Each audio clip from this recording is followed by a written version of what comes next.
السلام علیکم ورحمۃ اللہ وبرکاتہ۔ سیدنا ابو دردہ رضی اللہ تعالیٰ عنہ سے مروی ہے، انہوں نے فرمایا کہ میں رسول اللہ صلی اللہ علیہ وسلم کو فرماتے ہوئے سنا کہ اللہ کے رسول نے فرمایا کہ اے صحابہ، میں تمہیں نماز، روزے اور صدقے سے بھی افضل عمل نہ بتاؤں؟ صحابہ کرام نے بڑے تجسس کے ساتھ، بڑے محبت کے ساتھ، بڑے جذبے کے ساتھ پوچھا، جی جی اللہ کے رسول بتائیں، کون سا عمل ہے جو نماز، روزے اور صدقے سے بھی افضل ہے؟ تو رسول اللہ صلی اللہ علیہ وسلم نے اپنی پیاری زبان، اپنے پیارے لب سے یہ فرمایا کہ آپس میں صلح کروانا نماز، روزے اور صدقے سے بھی افضل عمل ہے۔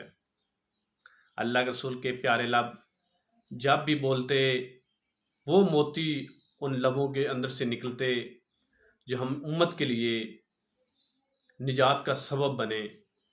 اللہ تعالیٰ ایسے ہونٹوں کہ اللہ ہمیں محبت اور رسول اللہ صلی اللہ علیہ وسلم پر زیادہ زیادہ درود پڑھنے کے اللہ ہمیں توفیق عطا فرمائے۔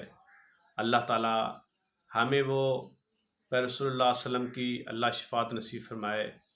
اللہ تعالیٰ رسول اللہ علیہ وسلم کی تعلیمات کے اوپر پوری طرح عمل پیرا ہونے اور اس طرح ہو جانے کہ اللہ تعالیٰ ہم پر خوش ہو جائے۔ اللہ تعالیٰ ہمیں ایسا بنا دے۔